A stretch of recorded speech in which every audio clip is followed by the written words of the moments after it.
Good morning, North Nation. Once again, our football program would like to thank everyone that came out last week and supported us in our home victory in the final regular season game. Look forward to seeing you out here again this Friday night, not only bringing the juice, but bringing the heat. It seemed for the first time this year, last Friday, that your defense had trouble slowing down an offense. What are some of the factors that went into Park Hill South scoring as much as they did? Well, we knew it was going to be one of those weeks because when you look back at all their games, they've scored on every single team that they've played. They've got some really fast receivers. They got a quarterback that gets the ball out of his hands really fast. So we knew it was going to be one of those nights. And, it's just like we told the players, the defense has carried the load for a long time this season. It's time for somebody else to carry the load. So it was nice to see that we were able to do that. Coverage team has created multiple turnovers in recent weeks. What factors go into the punt team having that much success? Well, I think some of it is the hang time that our punter's putting on the ball. The other part of it is just a great effort of the young men that are on that team flying down the field and getting down there and taking advantage of the opportunities when they arrive. You look at the kids that are on there, some of the seniors that are on there. They don't get to play much offense or defense. They're just on all the special teams units, and they take a lot of pride in doing that. Going back to the defense, early in the game we got called for a few penalties. Was Park Hill South putting us in bad situations, or were those more just mental errors on the defense? Are you talking about the pass interference penalties? I think, I'm never one that's going to blame the refs for anything. It seemed like, we got in there, the one face guarding. Obviously, it happened on the far sideline, so we didn't get a good view at it. But he said he run into him.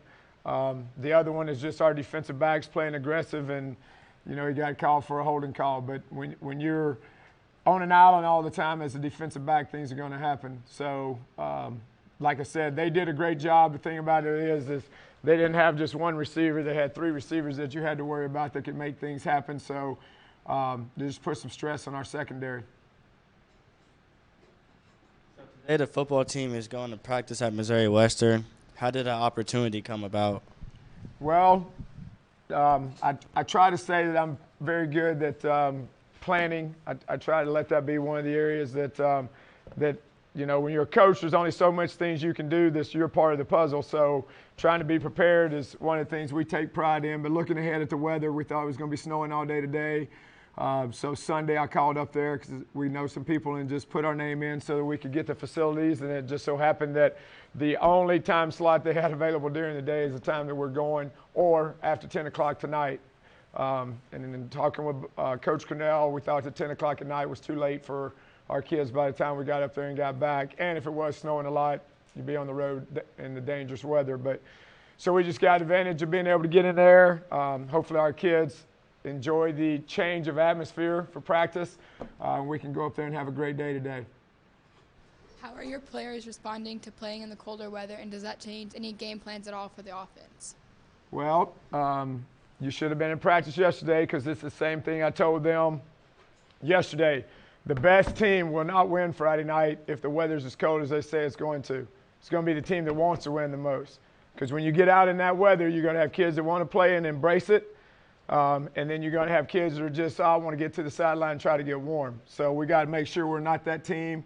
That's why we practiced in it Monday, we practiced in it Tuesday, and we'll practice in it again tomorrow to get them acclimated to it. But hopefully when that ball goes in the air at 7 o'clock, the only thing they need to worry about being warm is their heart. And as long as that's warm, we got a chance.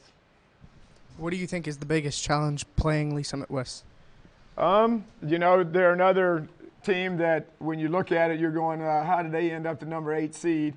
Because Friday when we took the field, they were number 4 seed. And then when we came back to the locker room, they were the number 8 seed. So all in Friday night's games, they went from 4 to 8. The thing about our district, though, when you look at it from top to bottom, if you want to go to where we want to go, you're going to have to go through the meat grinder anyhow. So you got to take care of this game first. We get through it, then we probably get the winner of Rockhurst and Lee Summit. So you're gonna play all the best teams the whole way through. So if you're gonna put that ring on your finger, that's the only way you want to do it. Again, thank you for it's been a great season so far. Obviously, we finished the regular season undefeated. Again, every team's going into this week 0-0, so hope to see you Friday night. Dress warm, bring the juice, bring the heat. War Eagle.